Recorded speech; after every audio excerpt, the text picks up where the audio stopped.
Welcome to MK True Crime. I'm Phil Holloway. I'm a criminal lawyer, I'm a former prosecutor, and I'm an ex-cop.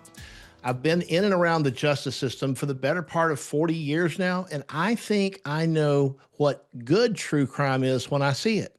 So here's what's on our MK True Crime docket for today. It looks like the death penalty is off the table for accused CEO killer Luigi Mangione in the federal case now pending in New York.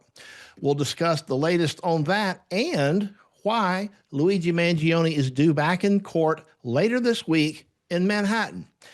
Plus, allegations continue to surface in the Timothy Busfield case. We'll bring you up to speed on actress Eliza Roberts' claims from the 1980s.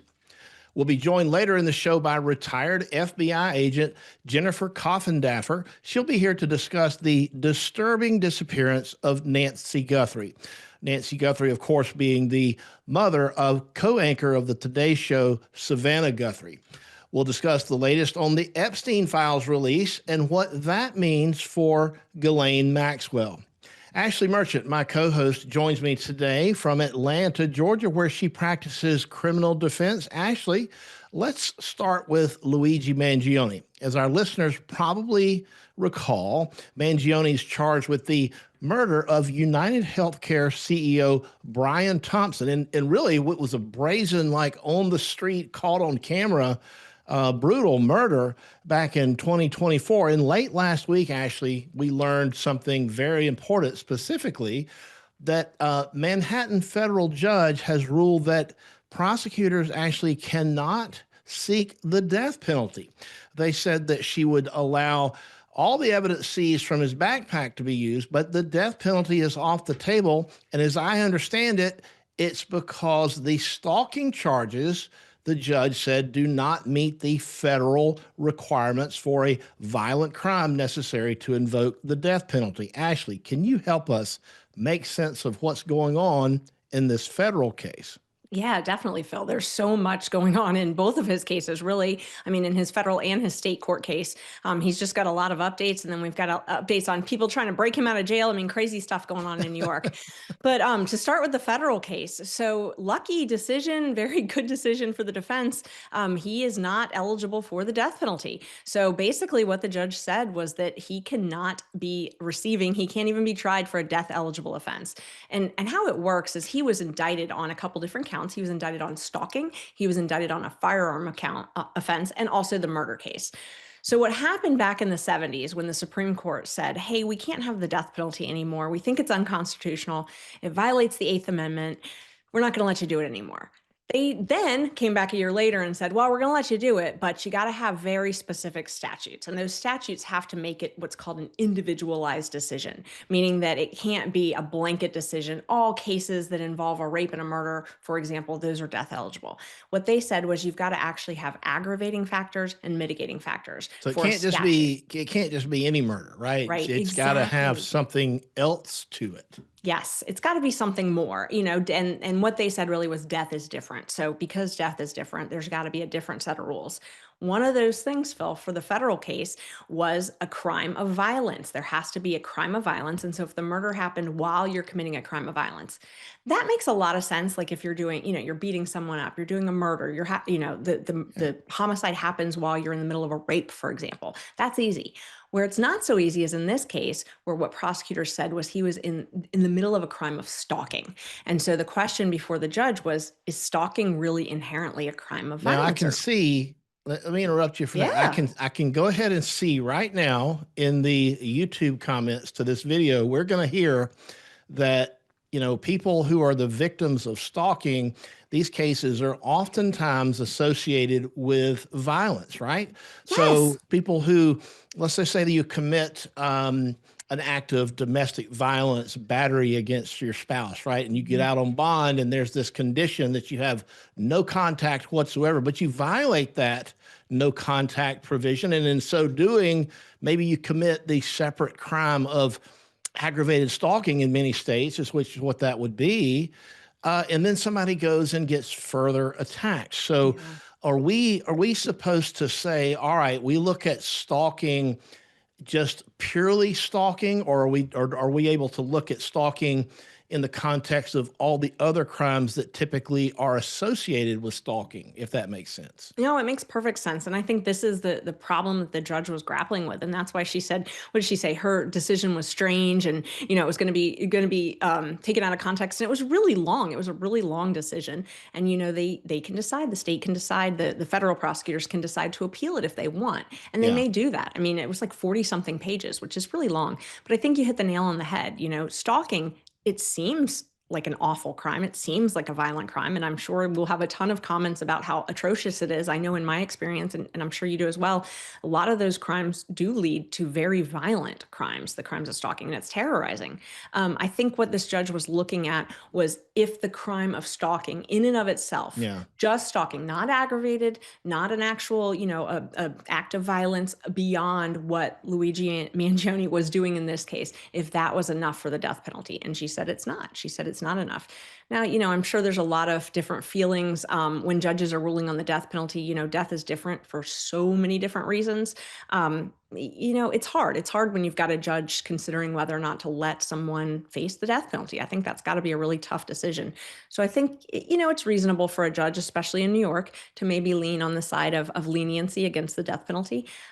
We'll see. I don't know if they're going to appeal it or not, but what else I think is interesting is in the state court, they are rushing now to have a trial in the state court. Yeah, and Uh, I want to yeah. talk about that. And you mentioned, and see, I'm glad you brought that up, because I think that it might tie into this idea of whether federal prosecutors are going to appeal the judge's ruling in the federal case. Because of course, if they do, that delays the federal trial considerably, right? It takes a long Right. time for the Court of Appeals and potentially the Supreme Court of the United States to weigh in on criminal appeals in the federal system. And now we have the parallel, if you will, the state case. And by the way, in New York, on that case alone, he can get up to life in prison. I think it starts at 25 years.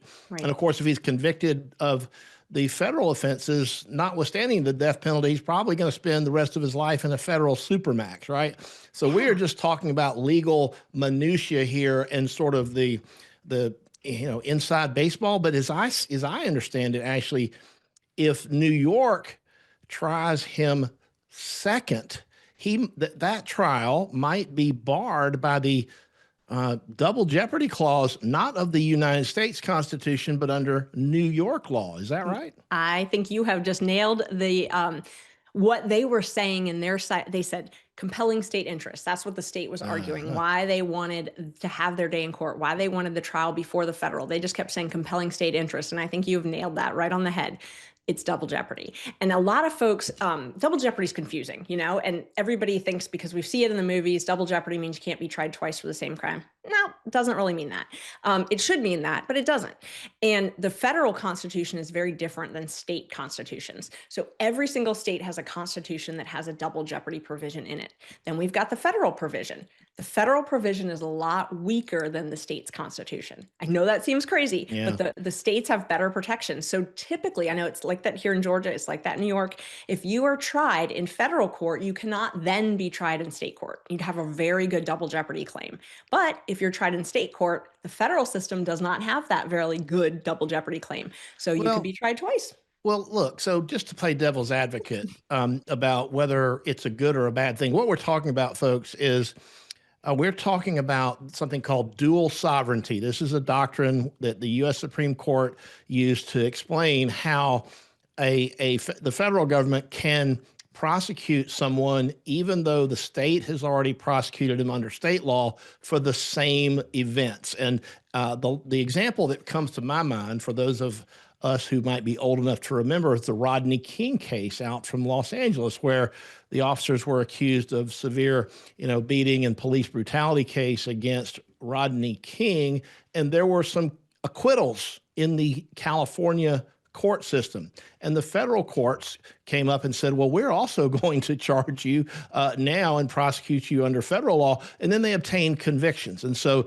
people who disagreed, I guess, with that verdict were very happy to learn that the feds can still come back and prosecute someone. But here you got a case where you've got both of these things pending sort of at the same time. And if the feds go first, then it looks like the New York case would be out as a matter of New York state law, as opposed to vice versa. If New York goes first, then the feds can still do their thing, notwithstanding any verdict that may come from New York. Did I get that right? Right. Yeah, you did. And I think there's a lot of things going on behind the scenes here.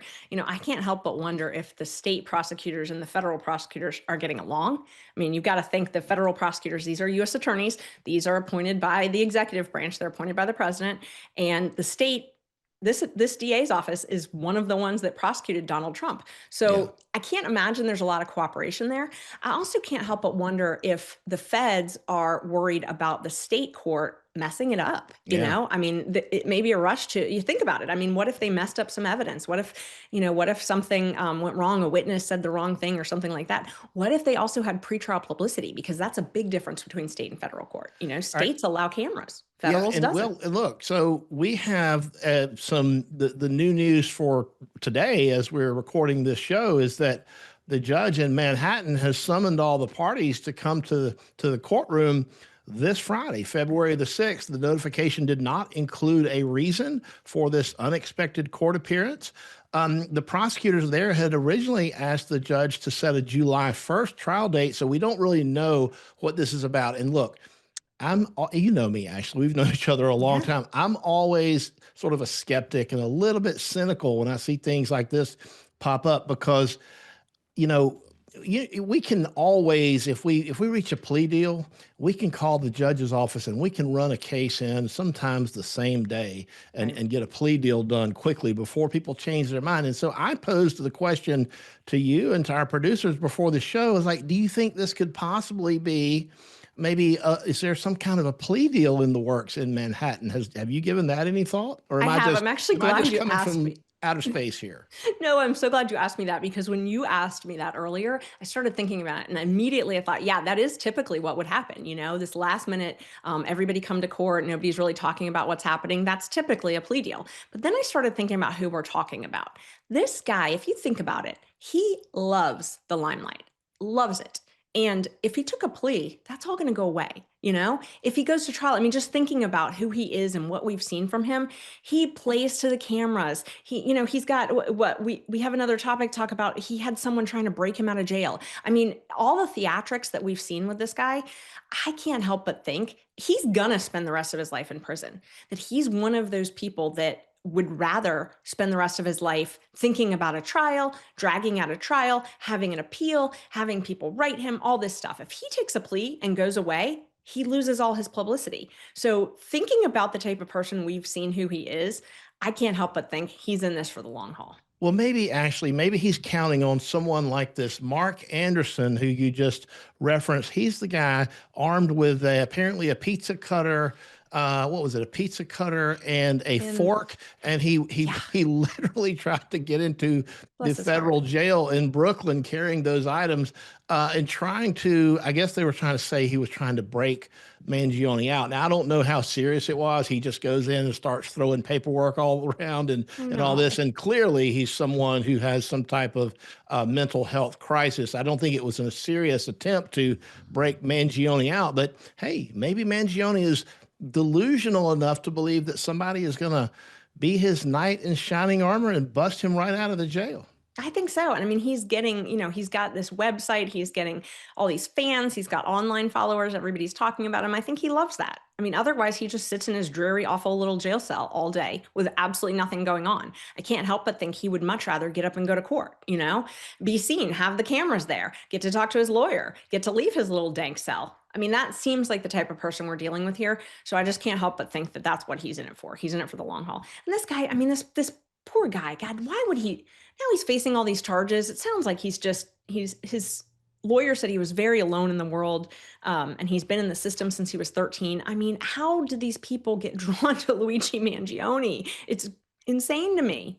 Well, before we move on to talk about Timothy Busfield, I want to circle back just for a minute to the idea of the federal prosecutors appealing the judge's decision, possibly appealing it to reinstate the possibility of the death penalty.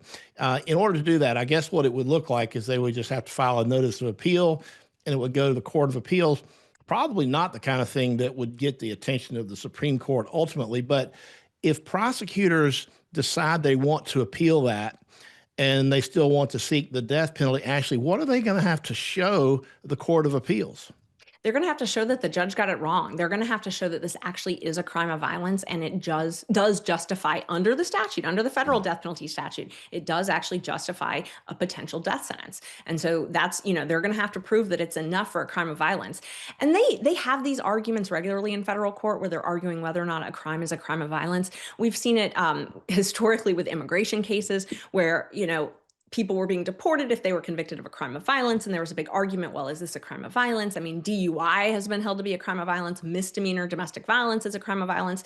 There's a lot of crimes that are encompassed. I mean, typically it's viewed very broadly. Yeah. So typically just about everything is a crime of violence in the federal system. So they may have a shot, and I'm sure that's what they're weighing right now. All right, we'll have to wait and see. And folks, keep your don't, like we used to say, don't change that dial. That tells you how old I am. But look, make sure you subscribe on podcast and YouTube. Listen to us on SiriusXM, because we're going to be following this as it works its way through the various courts, whichever court we're dealing with at any given time related to the Mangione case. If you are looking to make smarter choices for your health this year, consider Riverbend Ranch. Their steaks are not only delicious, they contain real, high-quality protein that helps fuel your body.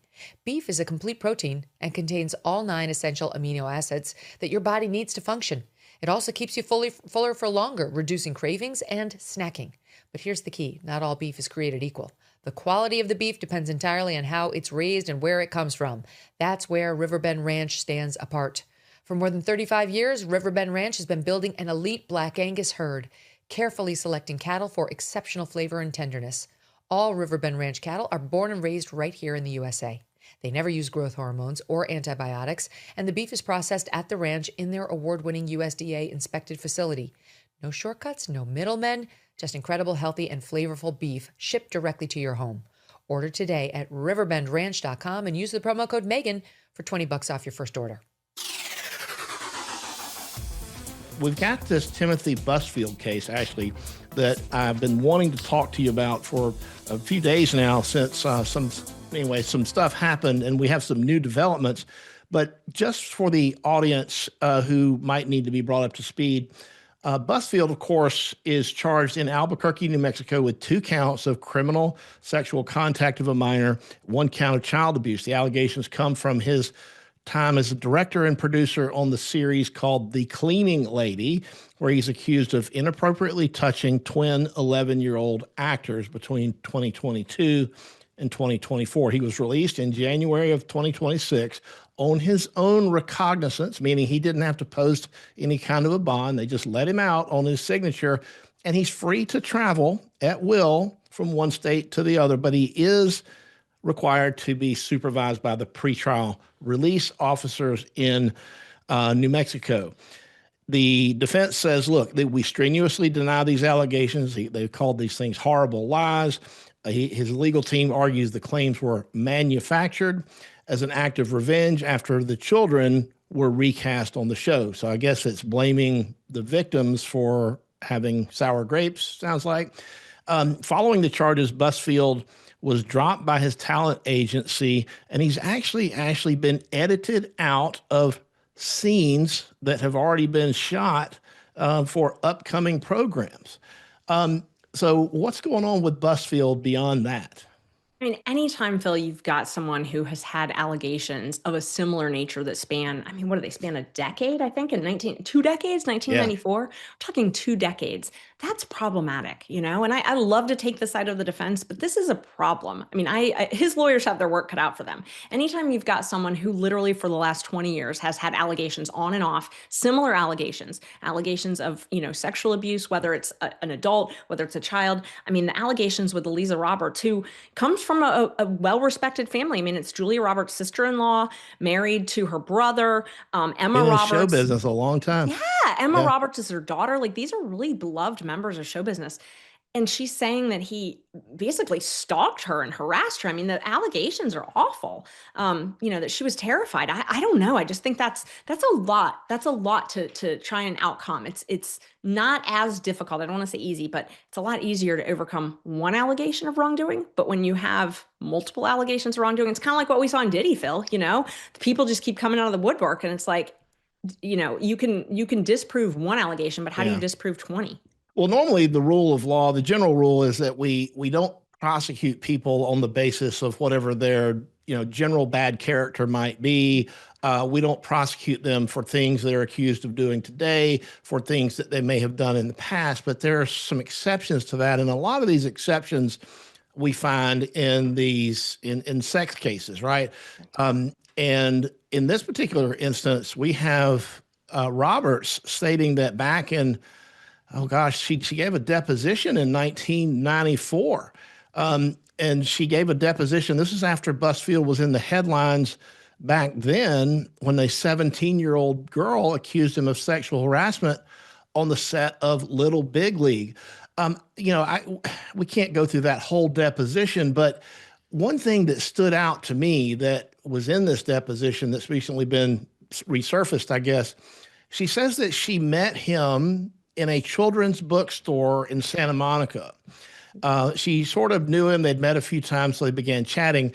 And she said, quote, "We started to talk about our kids, and he was very, the concerned father type person. He started to talk to me about marriage and passion and sex and divorce. And then he wanted to compliment me." She goes on to say that Busfield, started to say how he was attracted to her. She said kind of like, "Thanks for the compliment. See you later." Went out to the car, put her keys in the ignition. When she went to turn around to pull out of the space, he was right there in her window, she says. And he started speaking to her, according to her, but this was under oath. So, it's not like it's just some random statement. It's something she said under penalty of perjury. She said that he got very graphic, and he would say things regarding how much he, let's just say, would have enjoyed performing oral sex on her. And I'll just leave it at that. The deposition is a little bit more graphic, but we don't need to, I think that makes the point. But if you have this kind of allegation going back this many years, the idea is where there's smoke, there's got to be some fire, right? Right. Well, definitely. And how she came about to talk about this all of a sudden. She said she saw the, women coming out talking about allegations of abuse and them being called liars. And she felt like they deserved support and cooperation. She wanted to tell them that the same thing happened to her essentially, and just felt compelled to do that. She said she talked to her husband, she talked to her lawyer about it, and really just decided to come forward. I thought it was interesting though. So no charges were filed. And you got to think this is back in the 90s. Things have definitely changed with how we prosecute crimes. When charges are filed, it used to be driven much more by the person who actually called the police. If they called the police, it's not so these days. But back in the 90s, no charges were filed, but she settled out of court, which I'm curious about that. And I know that's going to have to be something that's, privileged or something that's secret, but settled out of court. A 6-figure sum was offered at the start of the mediation. So she sued him over this. This is a civil case. There's definitely a civil settlement. I thought that was really interesting that they didn't call the police. That sort of, to me, weighs against her allegations and actually weighs for him, because why would she sue him civilly but not call the police? You're talking about you're talking about the 17-year-old accuser, because the Roberts deposition was in the context of that 17-year-old accuser, I believe. And, yes. And so, look, a lot of different ways to think about this. On the one hand, there's so much of this type of assault that is never reported to police because it continues to traumatize victims to have to go through it again. Now, that is sort of you cut against that argument when you nevertheless bring a civil claim because you're still going through a court process. And so, people will say, well, you're just in it for the money. And, if this were a one-off, if this were like the only time ever that anybody had ever made this kind of accusation, it would be easier to kind of discount that. But when you start looking at this instance, followed by this other instance, followed by the next one, followed by what we have now. Oh, yeah. What you see is this lifetime, decades worth of these sexual allegations that have some similarity in this, in particular, how, Roberts would describe that similarity as being Busfield's alleged fixation on oral sex. And so you put all that together, and like you mentioned, his lawyers do have their work cut out for them, because the prosecutors in New Mexico, they're going to try to use as much of this as they possibly can to show that he was predisposed to commit this kind of crime. Yeah, and it's allowed. I mean, in sex cases, it's allowed. It's what we call propensity evidence, and you and I both know it's unfortunately for the defense, it's allowed in these types of cases. Fortunately for the state, because it does help fill in any gaps, any credibility issues. When you've got strength in numbers, is really what it comes down to. The more allegations there are, the more likely that someone is to believe that it happened, and that makes sense. That's human nature. If someone has never done anything wrong before, and you can come into court and say, "Oh my God, he is a perfect gentleman. He's never even been fresh with me," or whatever the lingo is these days. If he says that, then you're more likely to believe that someone's making it up. But if you have 10, 15, 20 witnesses, women, who are coming and saying, he did some bad things to me, he did illegal things, he did criminal things, he did creepy things, whatever it is, scary things, that really lends credibility to every single one of their voices. Well, the verdict in that case remains to be seen, and it's quite some distance off in the future. But we have a verdict now in the au pair murder trial. Brendan Banfield found guilty on all charges. This is something that we talked about with Vinnie Politan on our last show, Ashley. Let's go ahead and roll SOT 1, which is the guilty verdict, and then we'll talk briefly about it. We, the jury on the issue, join in the case of the Commonwealth of Virginia versus Brendan Robert Banfield, defendant, find the defendant guilty of aggravated murder of Joseph Ryan and Christine Banfield as part of the same act or transaction.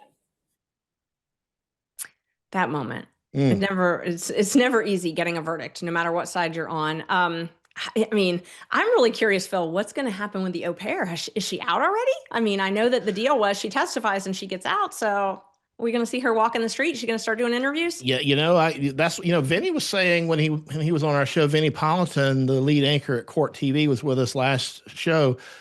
He said that she was pled guilty to the lesser charge of manslaughter, and the deal was she's going to get out on time served after the trial. And a lot of people may think, well, that's just not fair. But look, sometimes prosecutors have to make hard decisions. Sometimes they have to cut someone what may be a sweetheart deal so that they can get a conviction with respect to someone that they believe to be more culpable. And in fact, speaking of culpability, so Banfield, remember, he was accused of catfishing this guy, the victim, Joseph Ryan, on a fetish website, going so far as luring him to the home, shooting him, and then stabbing his wife, right? And so there's also a child endangerment charge, because this all happened in the presence, I guess, or while their 4-year-old daughter was at least present in the home. Yeah. Banfield's facing a mandatory life sentence, though we know he's not going anywhere anytime soon. So anyway, that's that. Next up, we'll be joined by retired FBI agent Jennifer Coffindaffer. She's joining us to discuss the mysterious disappearance of Nancy Guthrie, who, as of this taping, is still missing in Arizona. Stay tuned. Ever been in a bad relationship? The kind that just wears you down, you settle in, even though deep down you know this is not how it's supposed to be? Well, that's what daily aches and pains can feel like. You stop expecting to feel good. You start thinking, maybe this is just my life now. But it doesn't have to be. With Relief Factor, you can break up with pain, just like Anthony did. He wrote, quote, "I was dealing with debilitating pain and fatigue, and I've been taking Relief Factor for about 2 months, and now I'm back to running my business, fishing, gardening, and doing the things that really matter to me." And listen, maybe it's your back pain, knee issues, or stiffness that's slowing you down. Relief Factor might help give you your mobility back. Relief Factor is 100% drug-free, and it targets the inflammation that causes pain, so you can move better, feel better, and actually enjoy life again. Try the 3-week quick start for just $19.95. Go to relieffactor.com or call 800-4RELIEF. Break up with pain and get back to what matters. Welcome back to MK True Crime. The Today Show's co-anchor Savannah Guthrie's mother, Nancy Guthrie, is believed to have been abducted from her home in Arizona outside of Tucson. As of this taping, she is still missing. And retired FBI agent Jennifer Coffindaffer joins us to discuss the latest details and more. Welcome, Jennifer. Thank you so much for having me. Thanks for coming. Well, I am very curious about, I know that you've been following this Nancy Guthrie abduction. I know that we've been getting some updates recently, maybe a ransom note. Can you fill us in on what's going on? Well, there is so much new information going on. First of all, now that they have cleared the crime scene, we're actually able to see the blood spatter, or I should say droplets, is probably more accurate, in the front part of that doorway area. And that is really concerning. I believe that's likely part of the DNA that would have been sent for testing. In addition, we're seeing that the door ring camera is removed. We don't know whether that was because crime scene specialists removed that or whether it was removed before they arrived. But I think that could be a major clue. And then now there's also this ransom note that TMZ is reporting. Now, I give pause as to the validity of this ransom note. Doesn't make a lot of sense to me. I could actually read part of the note as they held it up and talked about it to the public. But the authorities have acknowledged receiving it and they're going to look into it. Okay, so you could read part of it. I get it. It's kind of like when something is redacted and I'm holding it up to the light trying to read it. What were you able to make out? I was actually able to make out the telephone number. Wow. So, yeah, it goes back to British Columbia. Oh my gosh. Well, Jennifer, look, when you were the FBI. In another lifetime, I worked in law enforcement myself.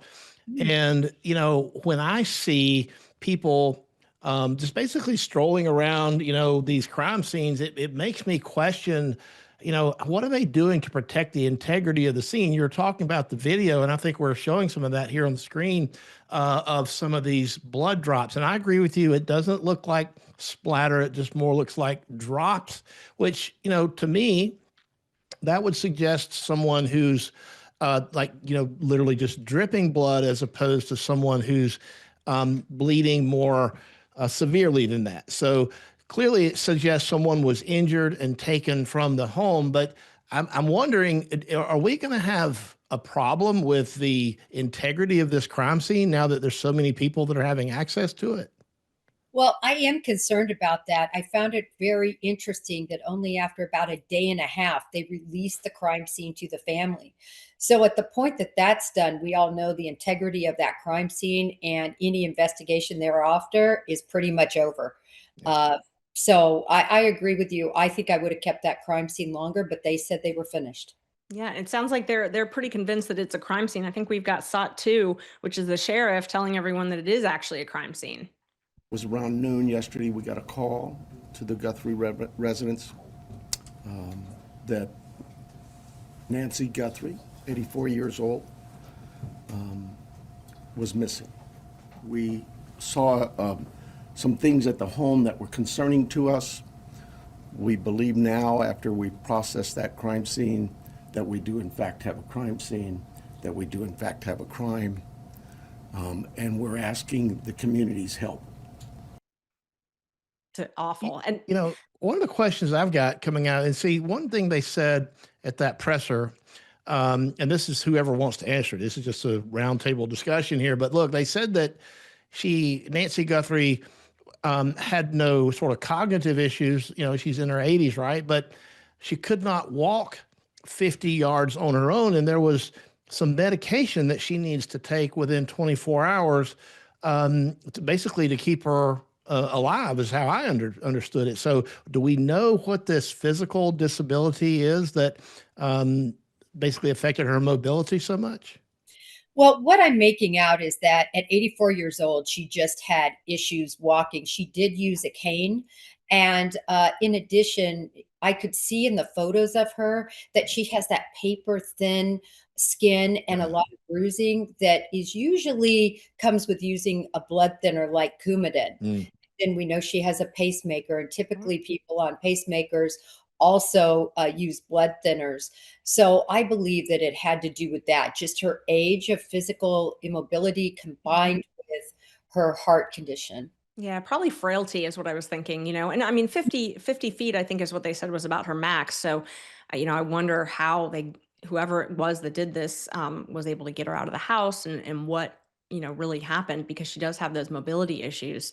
It's just awful thinking about someone's grandmother going through this. New York Post is reporting that the blood was found along signs of forced entry and a struggle in the house. And to your point, Jennifer, about the Ring camera, so to me, what I can see is, the forced entry and all that. I can see maybe the police arriving and the Ring camera having been taken, right? So I could be wrong. We don't know if it was taken by police as evidence or if it was taken by the bad guys or guy, whoever they are. But normally, when police process a Ring camera, they don't need to remove the device to get to the images that it's recorded. So to me, I think that might be part of the signs of forced entry and struggle. Yeah, I think that you could very well be on point there. I do know that some Ring cameras apparently have some hard drives in those camera mechanisms. I was just kind of reviewing all of this. We don't know exactly what model she had or what year, but I tell you what, it is so significant if they indeed, in other words, the bad guys, if they took that, because that tells me it was much more planned and more organized than just a crime of passion that took place. That's what Well, Phil and I were talking about earlier with the fact that they asked for Bitcoin in the ransom. I mean, does that give any indication about what this is about, what this kidnapping might be? Either of y'all, it definitely is a it round sounds to table. me like it's either, look, if I just had to take a scientific wild ass guess right now, it would be that, okay, my thoughts go two places. One, now since they're close to the border, could this be some type of a cartel abduction? Okay, that's number one. Maybe it is, maybe it's not. It's worth looking into, maybe. The other thing is that this whole Bitcoin piece of it, that's bullshit, right? I think that asking for Bitcoin is a bit.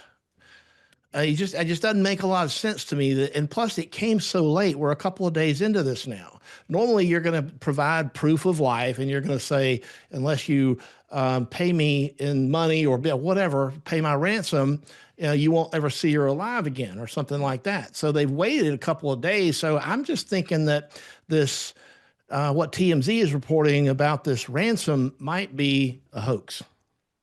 Yeah, I couldn't agree with you more. It does not make any sense to me. It's far too late for a ransom. The fact that they would send it to TMZ, it just doesn't make any sense. And so I think that that's going to ferret out to probably be a big nothing. But having said that, law enforcement has got some clues in the note, right? They supposedly explained what she was wearing and some destruction that was at the house and gave some details. So they're going to see if any of that matches up. But I don't know. I'm not smelling that this is legitimate.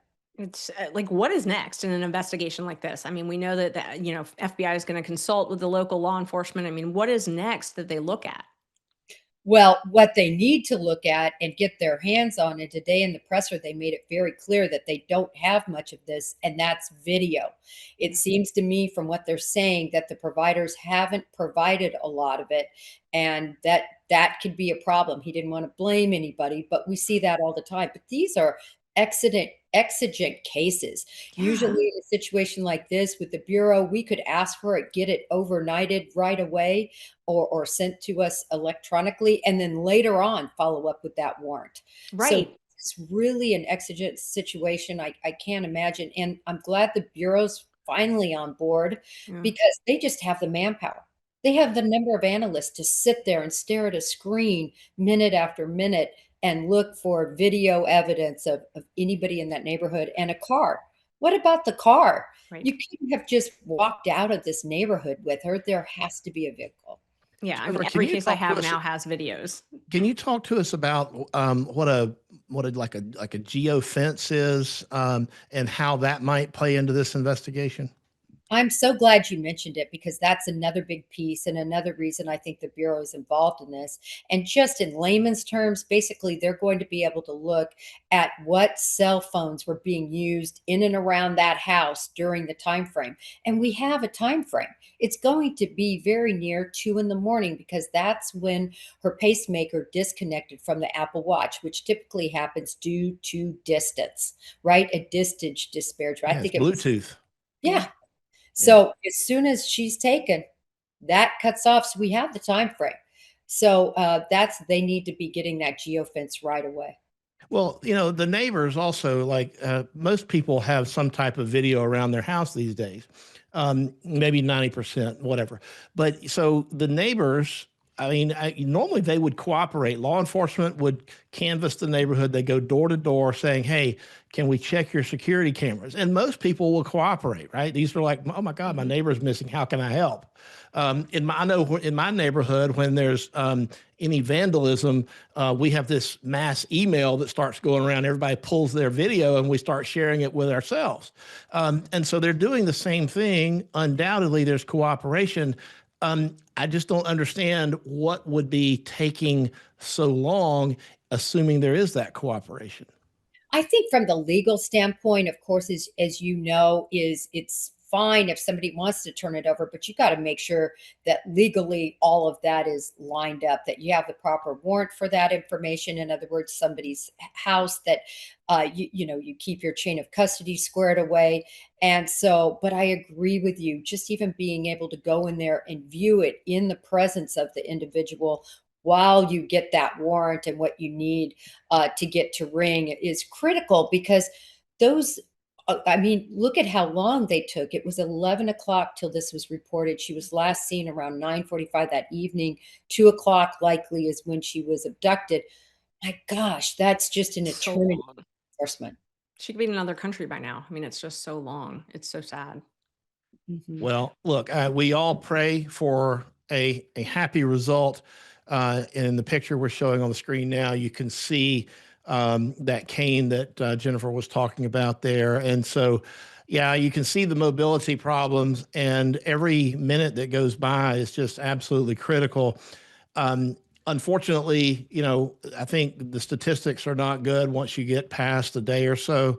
The sheriff has essentially said we are processing a crime scene now. We're not working on any kind of search and recovery. So, nevertheless, whatever happened, this crime needs to be solved. And I have every confidence that the local law enforcement with their federal partners will get this thing solved.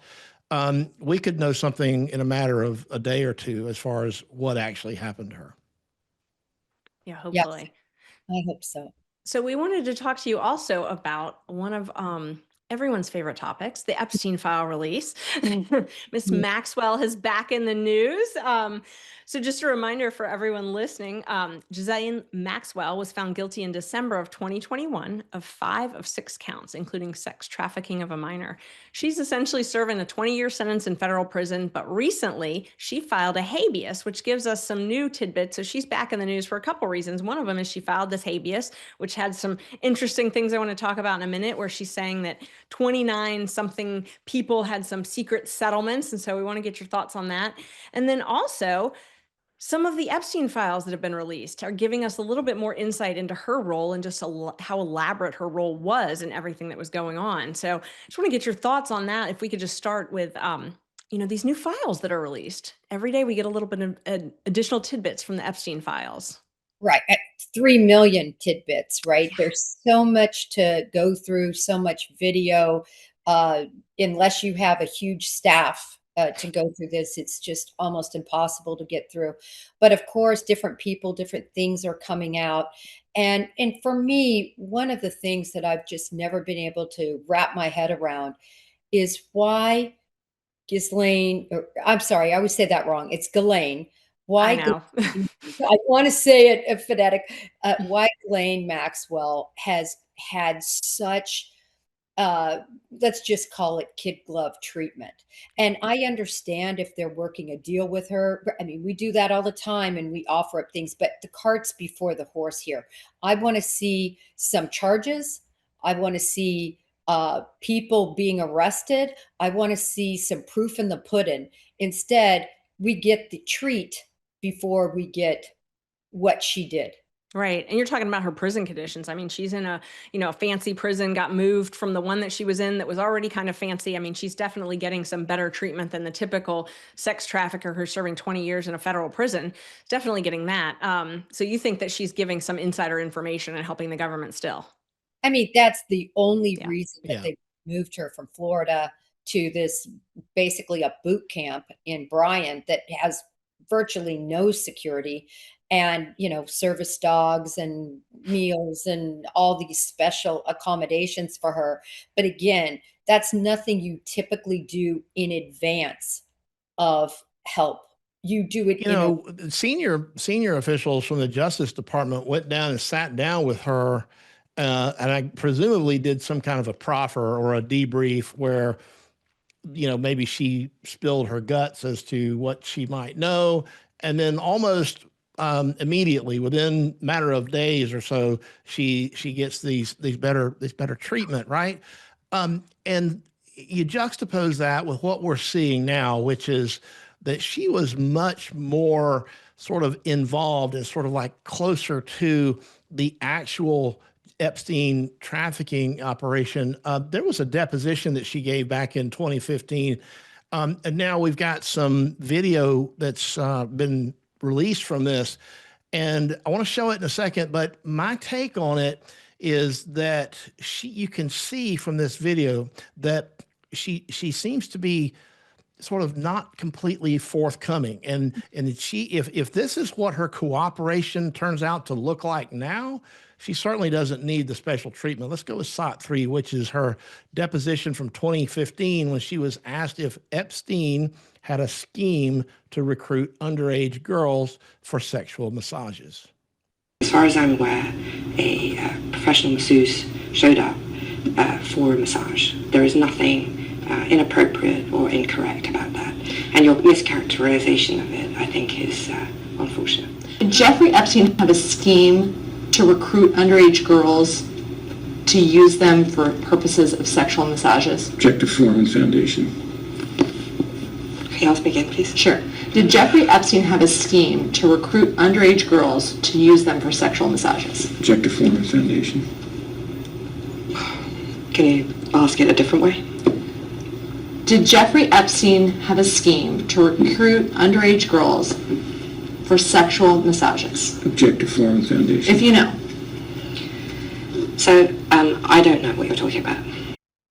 All right, so she didn't want to answer that question. It's No. obvious. But here's for our audience, for people who may not be attorneys, another thing that strikes me as very unusual about this deposition, there's no judge. There's no judge in a deposition. And so objections can be made to the form of the question, but there's nobody there to rule on it. And what you're doing is you're preserving that in case that video deposition gets played for a jury, in which case the judge would rule on it. But the witness still has to go on and answer the question. And so it's going to become part of the record. And so you saw this lawyer objecting to this question, which was a very reasonable question. It really goes to the heart of the matter. The lawyer would pose this objection, and it's like the other lawyer asking the question almost like gave in. I would have just said, okay, your lawyer's made the objection, now you answer my question. But that never happened. And so it's almost like she kind of got off the hook and weaseled out of having to give some straight answer. Now, if she's ever called upon to testify for the government, she damn well better be more forthcoming than that. That's all I got to say. Oh yeah. She looked awful in that. Yeah, and not just that, all these deposition tapes. I mean, she lied.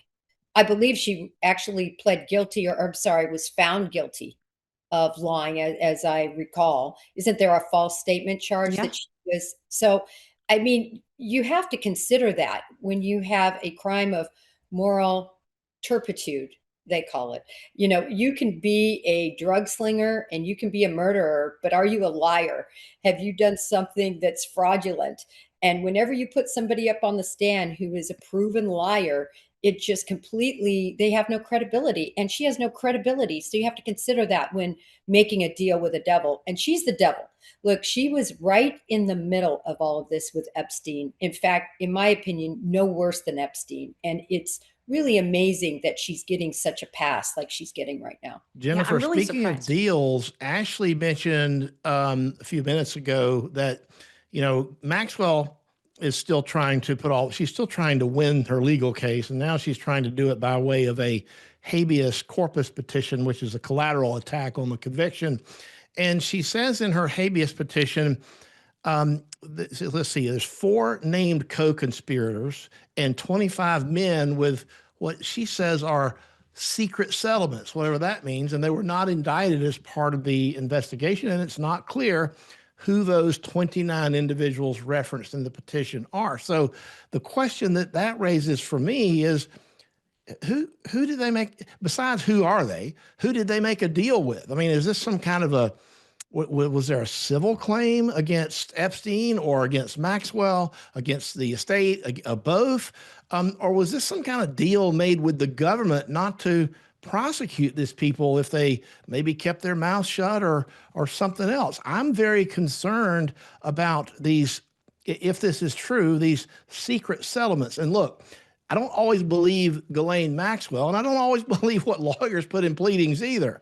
But the fact that a lawyer put this in a pleading does give it to me some, I guess, extra weight, that it might have some truth to it, because lawyers can face serious repercussions for stating things in legal pleadings that aren't true. So I'm very concerned about these alleged secret settlements. Yeah, no, I agree with you, but show me the money. Where are they? A settlement takes the form of paperwork and goes through a legal process. Where is this? Like you said, is this in some sort of civil judgment? Is this in some sort of plea arrangement with the government? I want to see the proof in the pudding before I give it too much weight. But I agree with you. Boy, if you're a lawyer and you're going to write that down, you better have proof of that. Yeah. Well, she's testifying next week on February 9th. She's supposed to testify in front of the House Oversight Committee. Now it's a closed session, but they finally got her lined up to do a virtual deposition.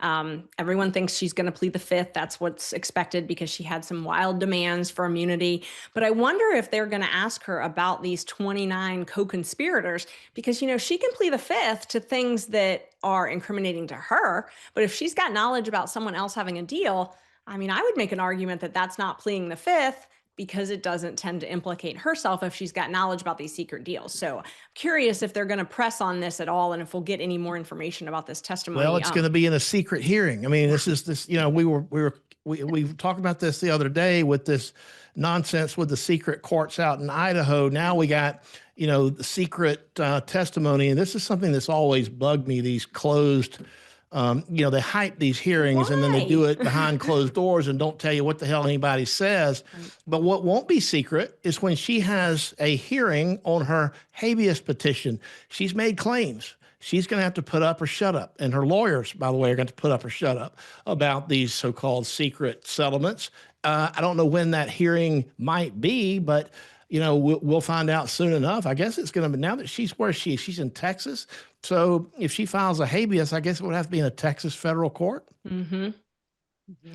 Yeah. Yeah. And she can petition for a hearing, and they may just give her a hearing. It's up to the federal government if they want to give her a hearing or not. And that is something that she could definitely argue at that point. I'm curious what her demands for immunity were at this point, testifying in front of a special House oversight. I mean, she doesn't exactly have a lot of room to a lot of bargaining power here to make any demands of this committee, but I guess that's her prerogative. No bargaining power, no credibility. Nope. And look where we're at. But she's got a service dog in prison, so. Oh my God. Yeah. No credibility at all. No, she's, I think you tweeted it. I mean, she's living like the queen. She's the jailhouse queen. She definitely is. Well, thank you, Jennifer. Thank you so much for joining us today. It's been great.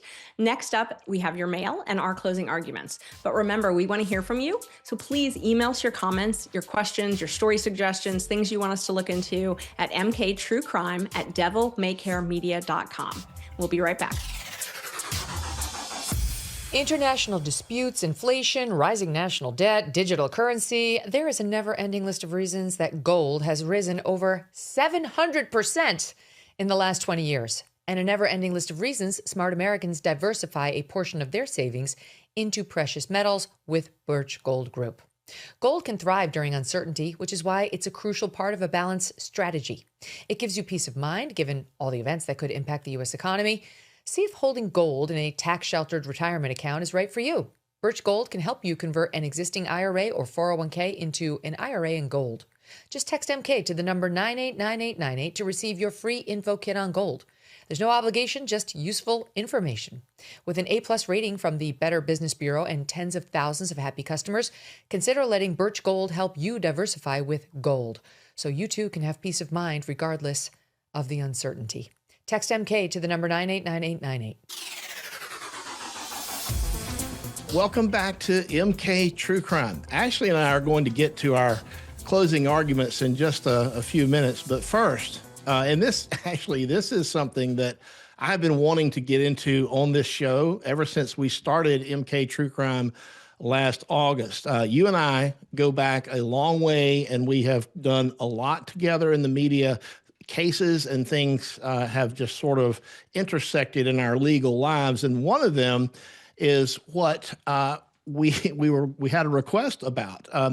We have a request from Darla, who emailed to the show, and she says this. She says, "I love all the MK True Crime contributors. Love the podcast, listen to each episode before any of my other subscriptions, but of course I have favorites, and they are Phil and Ashley, likely because I became acquainted with them during the Tara Grinstead investigation. Please, please, please, can the two of you discuss this case during an episode? I would love it so much." Well, today is your lucky day, Darla, because that's what we're going to do. And honestly, Ashley, I don't know that there's anybody that knows this case better than you and me and maybe just a small handful of other people I can think about. So look, I'm just going to give a little background, and I'm going to let you kind of take it away. But for those of you who are not familiar with the Tara Grinstead case, Tara Faye Grinstead was a 30-year-old high school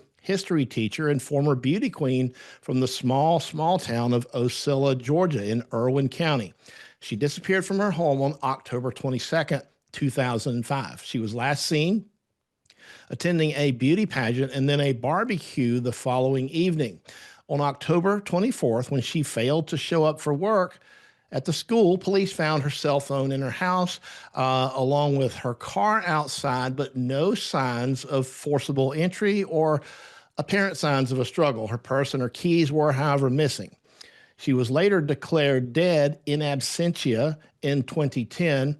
And in a sense, her body has never been found, at least not exactly. The case remained unsolved for over a decade, with the Georgia Bureau of Investigation, the GBI, pursuing leads, including DNA found on a latex glove found in her yard, but there were no early breakthroughs. Now, let me pause right there. Parenthetically, the people that we know involved in this and were the team of killers their information and the exact scenario was actually in the GBI files as early as, a couple of months back. It was in 2005, just shortly after her disappearance. But despite that, they missed it, and there were no early breakthroughs, and this disappearance garnered significant national attention, including a 2008 episode of CBS 48 Hours Mystery.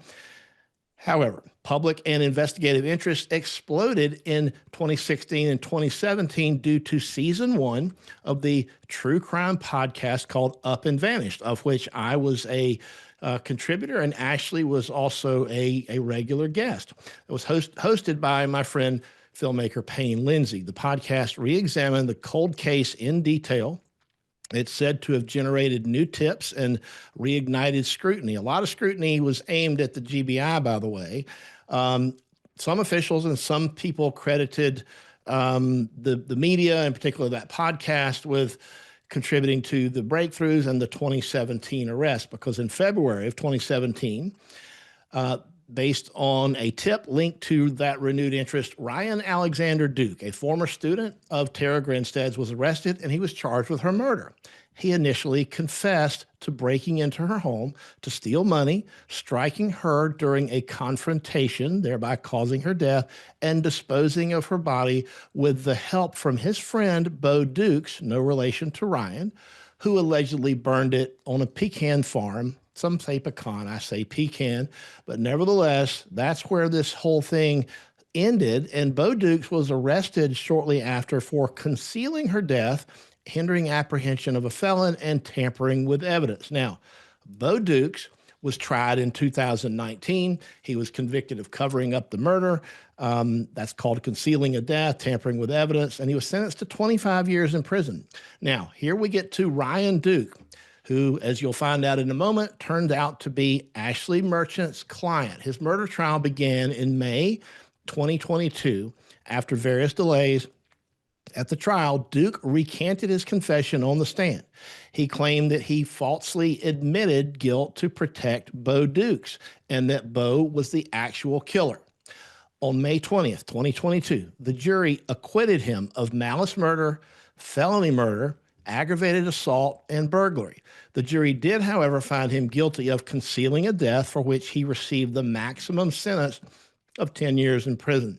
The current status of this as of 2026, nobody has been convicted of directly murdering Tara Grinstead. Both men are in prison serving their original sentences for concealment-related crimes. Bo Dukes, 25 years, and Ryan Duke, 10 years. Now, this is where Ashley is going to really be able to break some news and give us the most recent information here, because in February of 2025, a court of appeals in Georgia threw out some additional pending charges against both of them in a related case in the next door county of Ben Hill. Ben Hill County, Georgia, is situated next door to Irwin County in South Georgia.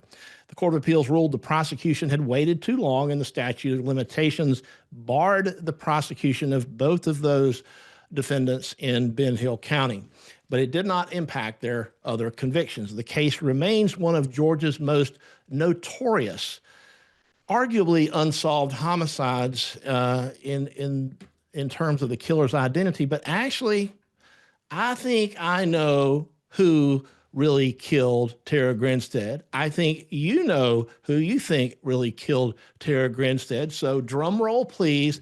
Who do you think killed Tara Grinstead? Bo Dukes. And I think the jury knew who killed Tara Grinstead. That was clear. So I'm going to catch everyone up on what's happening now, since the appeal. But I think it's ironic that how I got involved in that case was you were doing that podcast. And so it sort of piqued my interest. I was curious about it, and we started chatting about it, as we often do when there's crimes in the news. And we looked at the indictment and we were talking about the confession. And I came on and I did an episode with you, and I did it with Payne. And Ryan's family then reached out afterwards and said, "Hey, can we talk to you?" And I went down and I met Ryan, and I tell you, I spent the entire car ride home, because he's about 3 or 4 hours from me. I spent the entire car ride home trying to convince my husband that we needed to take Ryan's case, because we did it for free. We did it pro bono, but I believed that strongly in what he was saying. And one of the key issues in that case was false confession. So I'm glad Darla asked about this. I hope we get the chance to do a whole episode on it, because honestly, 10 minutes an hour, it's never going to be enough. This is the largest case file in GBI history, and GBI is like the Georgia version of the FBI. It was just, it's insane how many leads and things happened in this case and how many little holes that you can go down. But just to catch everyone up from where you left off, Phil, after we got the verdict in Irwin County, so where Ryan was tried for the murder of Tara Grinstead, after we got that not guilty verdict, the DA literally from the courthouse called the clerk in the adjoining county. So the state believed that Tara, she went missing from her home, but her remains were found in another county. So they didn't know what happened in the first county. They still, I don't think, knows what happens in that first county, but they knew where her remains ended up. But what they did was they went on what they thought happened in that first county and You're charged talking about Irwin Ryan. County. Yeah, talking about Irwin County. So this adjoining county, Irwin County, they tried Ryan in Irwin County. He was acquitted, and so the DA calls that other county and says, "Hey, I need a grand jury because the statute's about to run on this case." Meanwhile, the statute had run long before. So basically the worst case of sour grapes, and we talked about double jeopardy earlier, they go and they indict him in the next county over for however they could come up with language to try to indict him. Actually, let me interrupt you, but as I recall now, because I was in the courtroom for that whole trial too, right?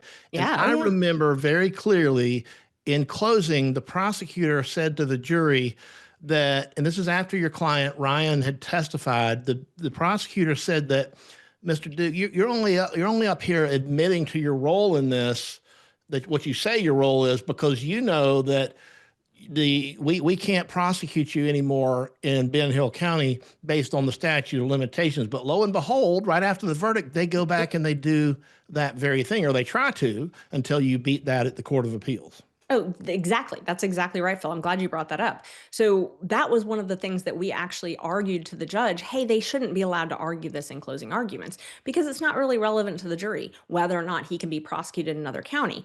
And they argued, well, that's the law. Specifically said, well, that's the law. He can't be prosecuted in Ben Hill County.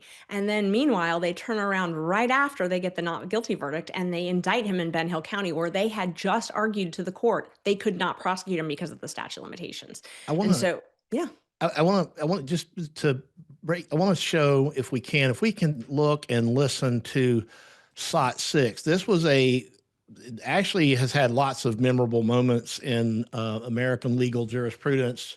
But one of them is SOT 6, which is this verdict coming out. So let's take a look and listen. The state of Georgia versus Ryan Alexander Duke. We, the jury, find the defendant count 1, malice murder, not guilty. Count 2, felony murder, not guilty. Count 3, felony murder, not guilty. Count 4, aggravated assault, not guilty. Count 5, burglary, not guilty. Count 6, concealing death of another, guilty.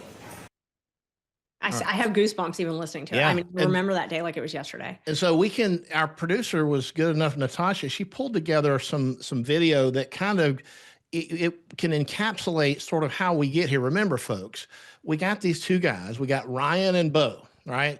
And the question is, everybody seems to be in agreement that these are the right two guys that are involved in this. Maybe there's a third party out there, but that's a discussion for another show. We need a lot more time for that. Yeah, we need more time for that.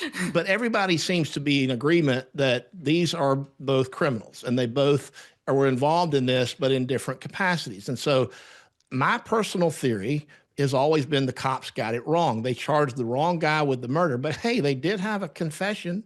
After all, your client confessed. But let's go ahead and roll SOT 5, which, by the way, this is when you tried to call Bo Dukes as a witness for the defense. And well, let's just see what he said when he was asked what his name was. SOT 5. Will you state your name for the record? On the advice of counsel, I'll be invoking my Fifth Amendment right not to provide testimony. How'd you get here today? On the advice of counsel, I'll be invoking my Fifth Amendment right not to provide testimony today. Judge, may I approach the witness? Sure. Thank you. Showing you what I've marked as Defendant's Exhibit 4. You can take a look at that.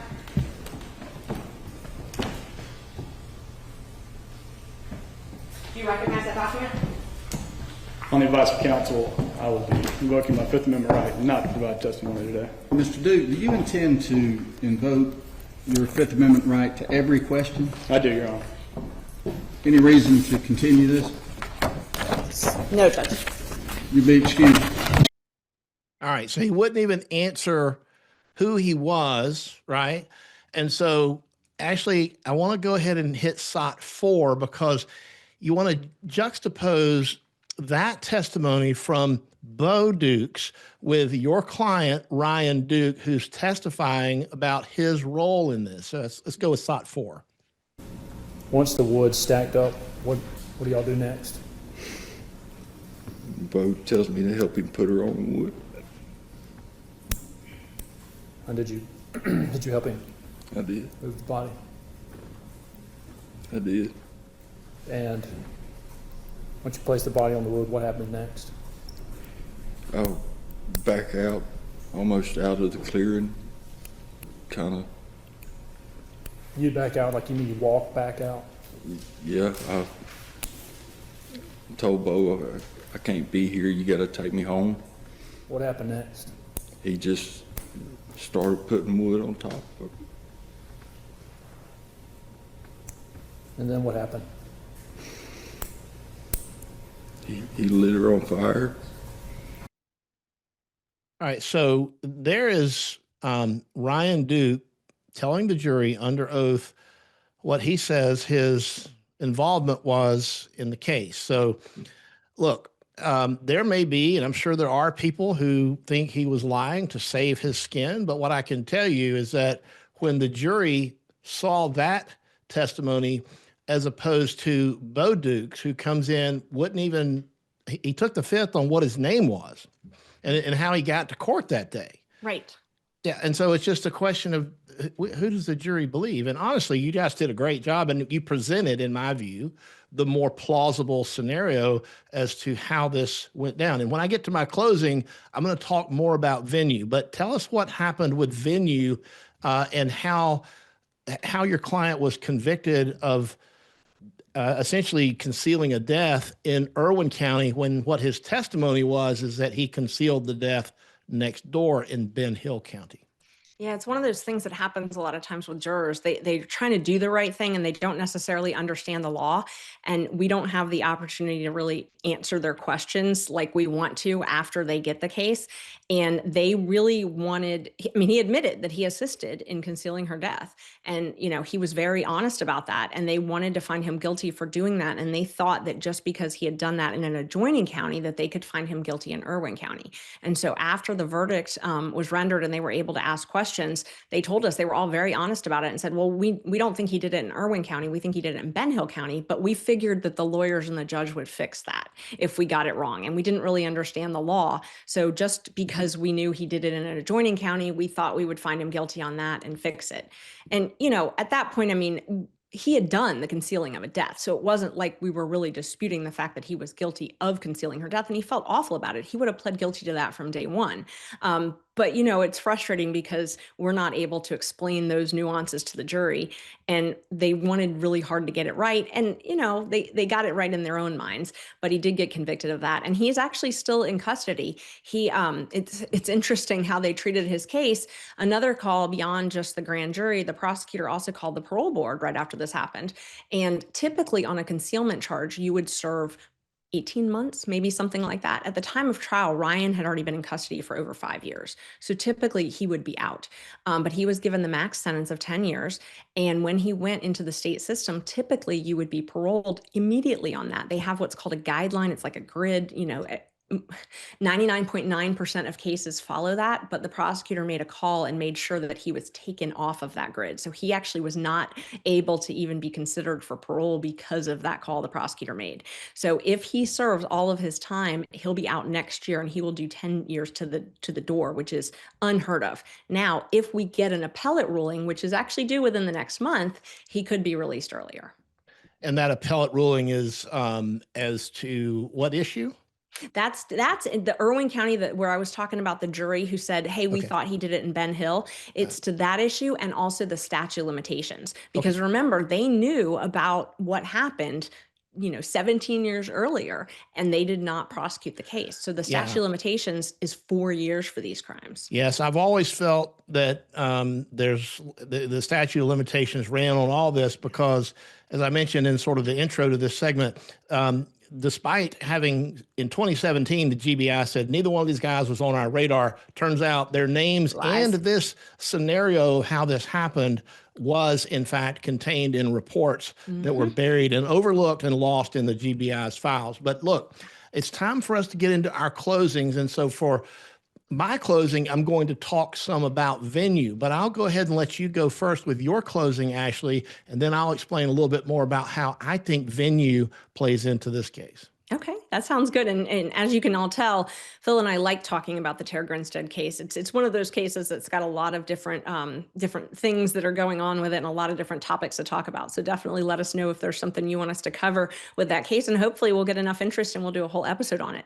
But what I want to talk about in my closing arguments today is double jeopardy. And the reason I want to talk about that today Two things. First, we talked about the Mangione case, and we talked a little bit about double jeopardy. But second, I also want to talk about how Ryan Duke could be charged in one county and then charged in the next county for the exact same crime. And so it kind of plays into what Phil's going to talk about, different venues for different crimes. But I want to talk for a minute just about double jeopardy specifically. So everybody hears about double jeopardy. There's a movie by that name. They think they know what it is. They think it says exactly what the Constitution says it says. You can't be put in jeopardy twice for the same offense. It doesn't really say that. It's one of those things where the Constitution says you can't be put in jeopardy twice, but then the case law and the judges have said, except for blah, blah, blah, blah, blah. And so it's one of those things where the exception has sort of eaten the rule, which is not a good thing since it's a constitutional rule. There's so many loopholes in double jeopardy. It's such watered down protection that things like what you see with Luigi Mangione happens, and that happens every day. You can be prosecuted in federal court after you're prosecuted in state court for essentially the exact same crime, as long as the prosecutors can say, oh, well, there's something more for that other case. There's something additional for that other case. Same thing in state court. A lot of folks don't understand this, but you can be charged with a crime in two different counties, and Phil's going to talk to you about venue, but it's the same thing with double jeopardy. I got a lot of questions after Ryan Duke was indicted in the adjoining county, Ben Hill County, about how in the world could he go to trial, be charged in Ben Hill County when he was charged with the exact same thing in Irwin County. Everybody thought that was unfair. How could that happen? Well, double jeopardy doesn't protect that. If a crime happens allegedly across county lines or state lines, you can be prosecuted in every single place you touch while that crime is going on. And so it's a very expansive rule, double jeopardy, and it really does not protect people like they think it does. But what we really need is we need judges that are willing to stand up when they get these cases and say, hey, guess what?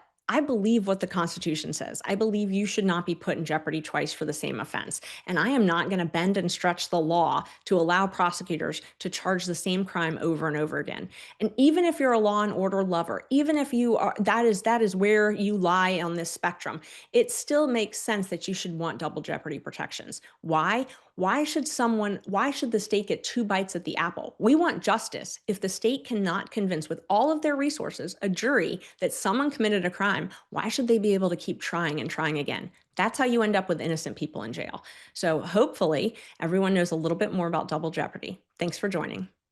All right. Well, that's a great explanation, and actually is probably one of the people that knows more about double jeopardy than she's forgotten. Let me say that she's forgotten more about double jeopardy than I've ever known. She's one of the true experts on that point. Now, what I want to talk about is, as Ashley mentioned, is venue. Now, this is a very fundamental piece of our criminal justice process, and it oftentimes gets overlooked. Venue is not just one of the substantive elements of crime, like, you got the guilty act, or we call that the actus reus in Latin, or the guilty mind, criminal intent, which we call mens rea in Latin. But it's absolutely essential to every single criminal prosecution. Why? Because every crime happens somewhere. That geographic location determines where the case can and must be tried. The United States Constitution makes this pretty clear.